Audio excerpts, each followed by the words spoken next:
Value, like beauty, is in the eye of the beholder.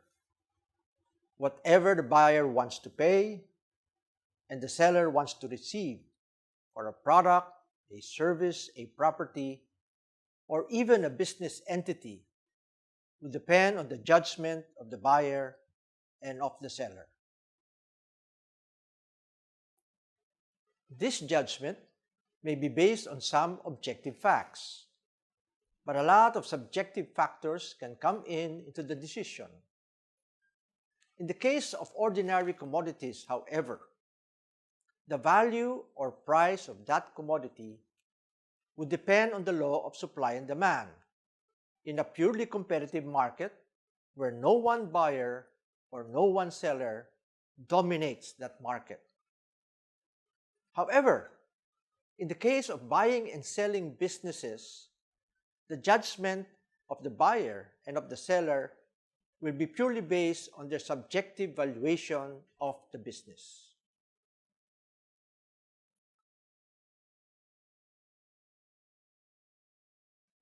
In buying or selling, the buyers and the sellers would have a range of prices they would be willing to transact on. If there is an overlap in the prices wanted by the buyer and the prices demanded by the seller, there would probably be a deal.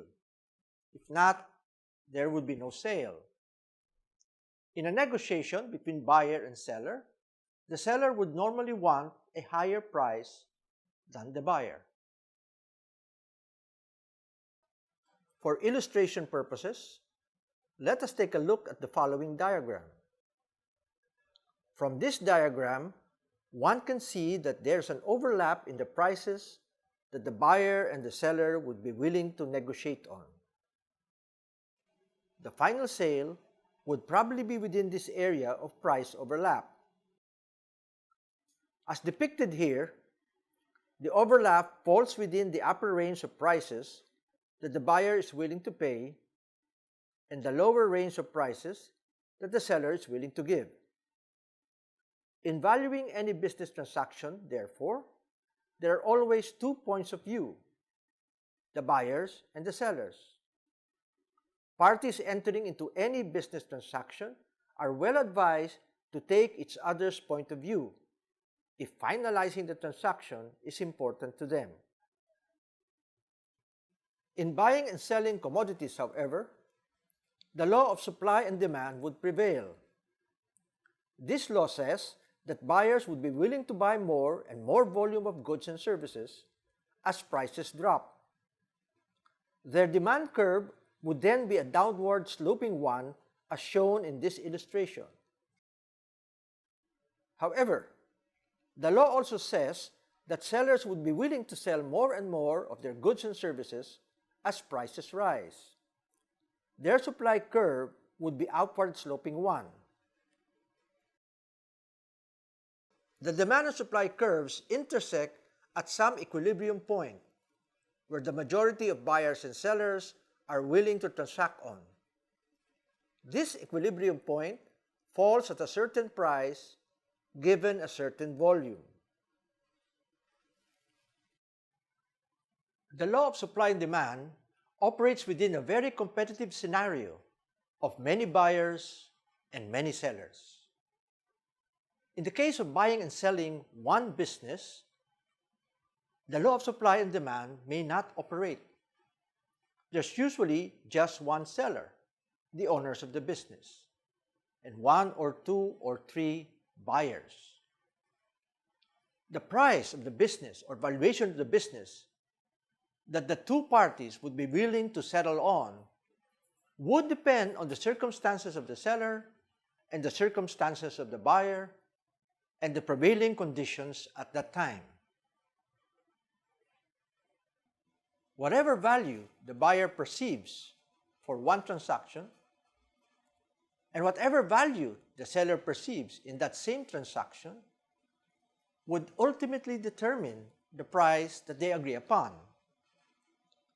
The basis of this price may be subjective, like I like it or I don't like it, my intuition tells me to get it or not to get it. to some objective factors, like the stock market says this is the price and this is the price that I would transact on. Perception can tap into the emotional realm.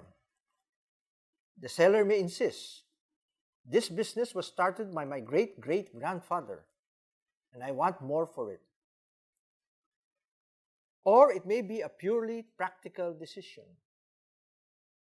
The seller may say, no one wants to manage this business anymore. Let's get rid of it. Perception can focus on the valuation of each and every asset in the business, or it can embrace the whole business as an ongoing concern, with a stream of past, present, and future earnings. Perception can rely on formal appraisal processes or informal and purely anecdotal information. Perception can concentrate on what the seller has done with the business in the past or on what the buyer can potentially do with the business in the future. Because perception can come in many shapes, form, use, and patterns, then valuating a business or any asset acquisition for that matter can be a challenging art,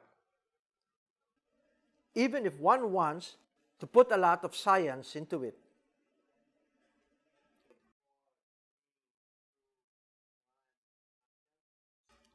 In valuing an enterprise, the obvious place to start is to examine the assets or the different parts that make up the enterprise.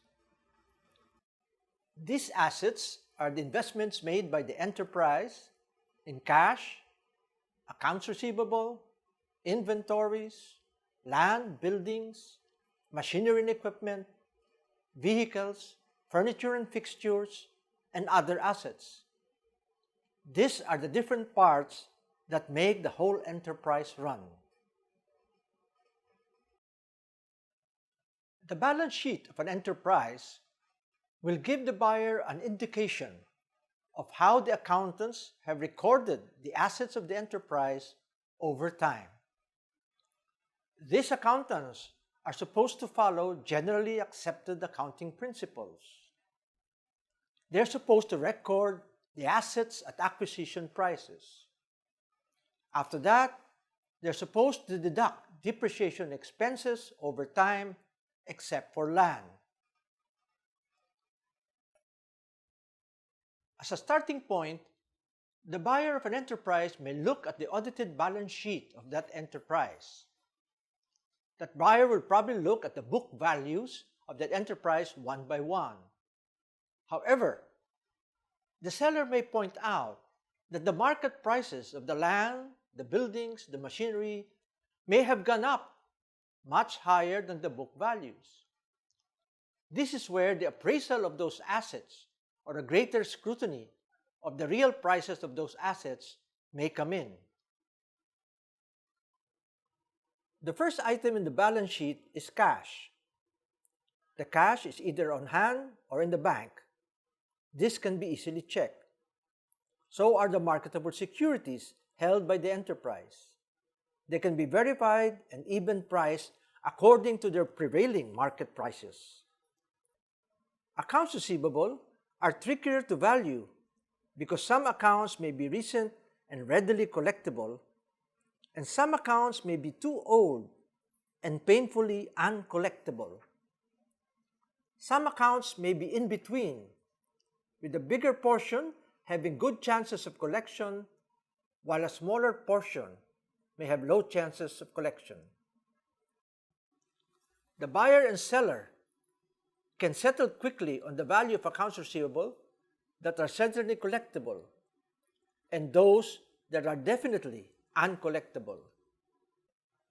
As for the doubtful accounts in the middle, the buyer may bargain for a conditional provision that would lower the value of the accounts receivable in case some of them do not get collected. Inventories are even harder to value.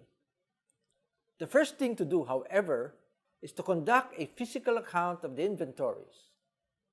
Second, the inventories must be assessed as to their saleability and their most probable selling prices. Some inventories may be obsolete and should be written off as having no value. Some may be old and should be valued at lower than their stated cost. Some may be recent and valued at their acquisition cost. However, there can be some inventories whose market values have risen way above the stated cost. The buyer and the seller may realize that inventory valuation is a tedious process. They may settle on some simplifying valuation assumptions in order to hasten the process. Other current assets should be checked, particularly receivables from officers and employees. For prepaid insurance premiums and the like, the buyer and seller can agree on the value of these prepaid accounts based on the number of months remaining before the insurance and other premiums expire. The appraisal of the market value of land, buildings, machinery and equipment, and other sizable fixed assets can be commissioned to professional appraisers. However, this can be an expensive proposition for smaller businesses. In lieu of appraisals, the buyer and the seller can inquire from real estate brokers, land developers, construction companies, equipment suppliers, and sales agents what the going market rates are for similar assets. Recent sales transactions would be indicative of market values. Other assets, particularly the intangible ones, are the hardest to value except for franchises, licenses, and intellectual property rights that have a stipulated value by the IPR provider. In accounting terms, goodwill is the amount of money a buyer is willing to pay over and above the stated net worth of the stockholder's equity or net book value of the assets. Goodwill is thus the price premium paid by the buyer to the seller. Ascertaining the correct premium to pay for the purchase of any business enterprise demands that the buyer and the seller evaluate the business as a whole. If a buyer is purchasing the equity shares rather than the assets of a business, there's a need to subtract the debt obligations of the business from the total market valuation of the assets. This would produce a net adjusted assets valuation, which would represent the price of the equity shares of the company for sale.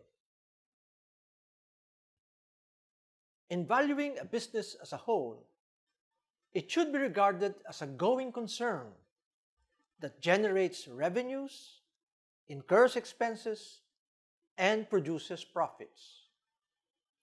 One technique in evaluation is to review the past earnings for the past 3 to 5 years and assume that there will be the same kind of earnings in the next 3 to 5 years. Another approach is to increase the earnings for the future, assuming some growth rate.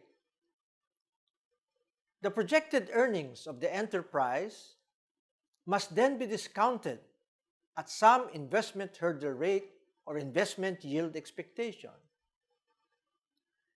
The discounting of these future earnings would then redound to a present value. The present value would be the valuation of the enterprise. Let us take a case example on valuation. Assuming that the buyer has decided to adopt an investment hurdle rate of 14%. This means that the buyer expects the investment to yield returns of 14% per annum, compounded yearly. The compound factors would follow the formula 1 plus I raised to the nth power, or 1 plus 0.14 raised to the nth power, where I represents the interest rates to be used in compounding and n represents the number of years. Thus, the compound factors at 14% investment hurdle rate for years 1 to 5 can be computed as follows. Year 1, 1.14. Year 2, 1.30. Year 3, 1.482. Year 4, 1.689. And Year 5, 1.925.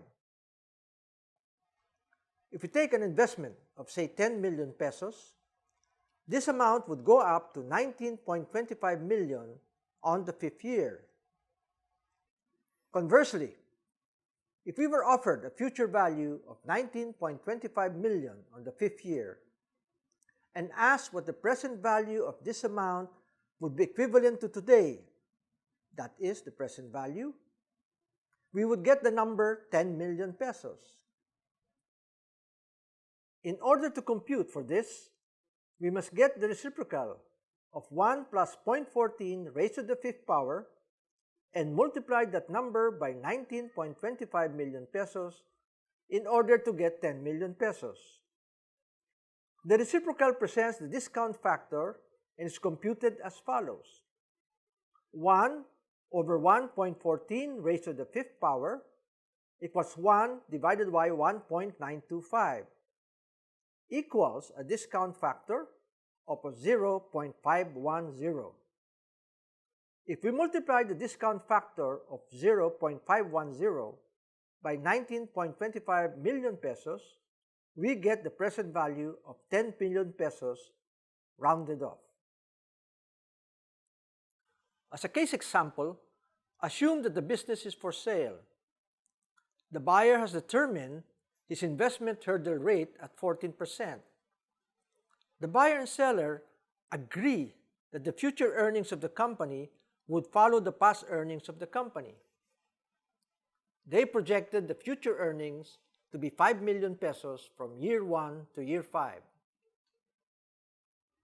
If the company is expected to last for only 5 years, the total present value of the future earnings at 5 million pesos a year for 5 years would be 17.11 million pesos or 17 million pesos rounded off at 14% investment hurdle rate. For the compound and discount factors, we can refer to the appendices 1, 2, and 3 that we have discussed in the previous topic of investing. A second approach to valuing enterprises is to forecast the revenues, expenses, and earnings of the enterprise after the buyer has taken over the seller's company. In this manner, we may see that the sales would have increased due to synergies after the acquisition or after the merger. Expenses may also get reduced due to economies of scale or cost rationalization exercises. With higher sales and lower costs, there will be higher future earnings. The buyer can then use these higher future earnings and project them and get a present value that would be higher. Of course, in the negotiation process, the buyer may opt to use the historical earnings rather than the new projected earnings. On the other hand, the seller may want to choose the new projected earnings rather than the old historical earnings to get a better deal.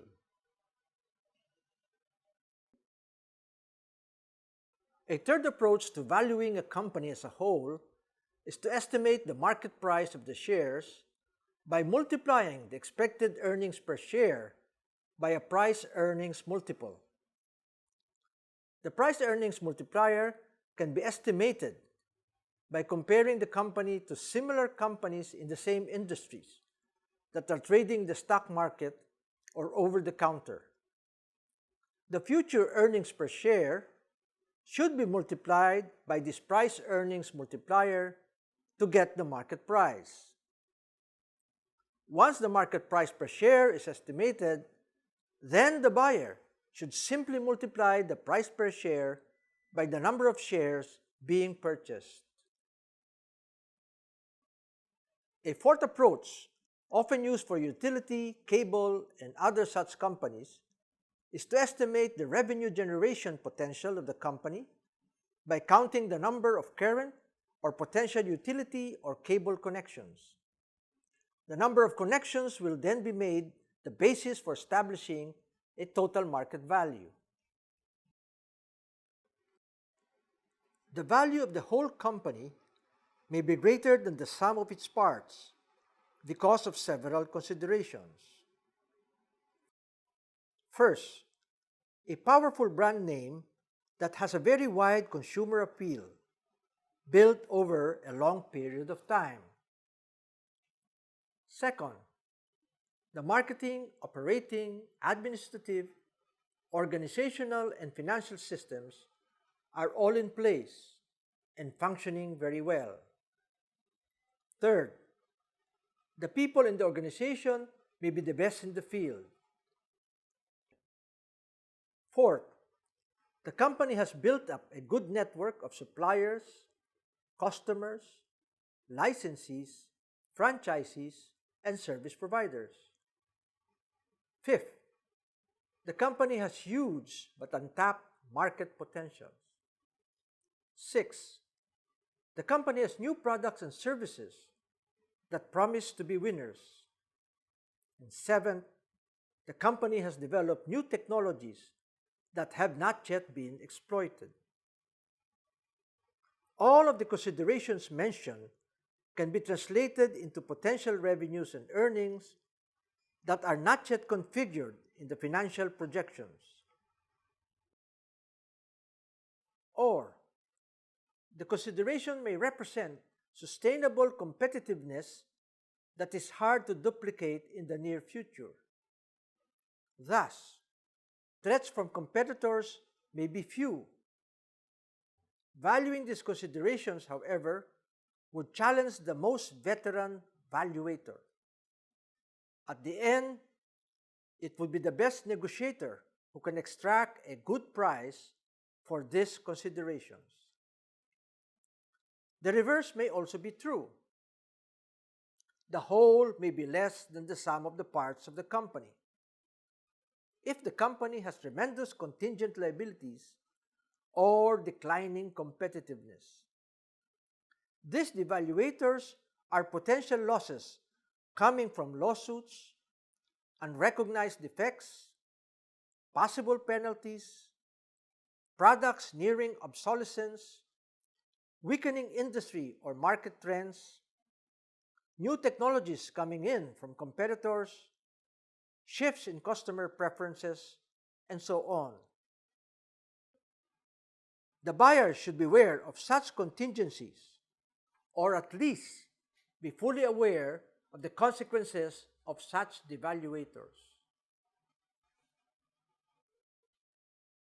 A fifth approach to valuation is to get the replication value of an asset or an enterprise. It's actually easier to get the replication value of an asset.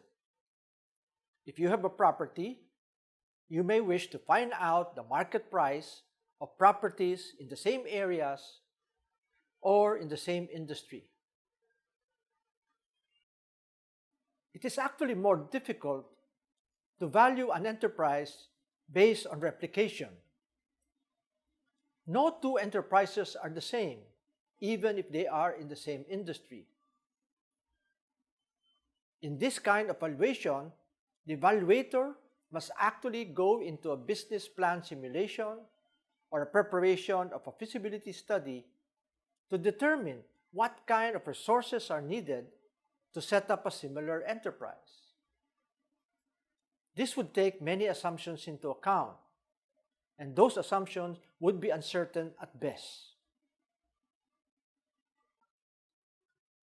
Beyond getting the prevailing market prices or getting the replication value of an asset or an enterprise, the seller may actually get a much higher value if a particular buyer has an interest in the asset or enterprise of the seller that is just due to the needs of the buyer.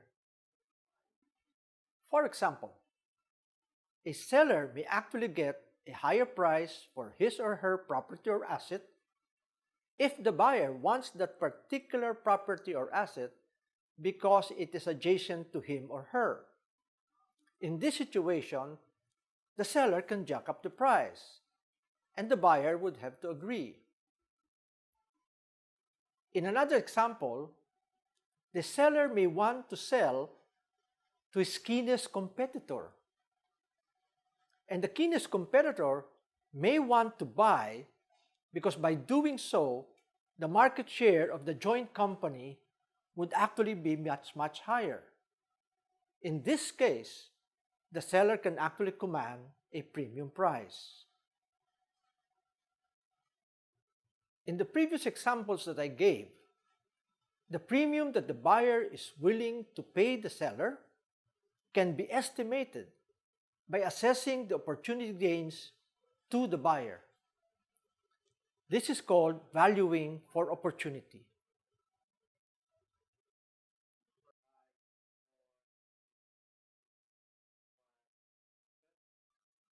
At the opposite end of the spectrum, instead of valuing for opportunity, there's valuing for distress. There are buyers who lurk like vultures, waiting to buy companies in distress. The sellers may be willing to sell their properties, assets, or enterprises because they have an impending bankruptcy or huge financial obligations to meet in a short period of time. In such cases, oftentimes, the buyers would undercut the prices way below the market price, and the sellers would have to sell.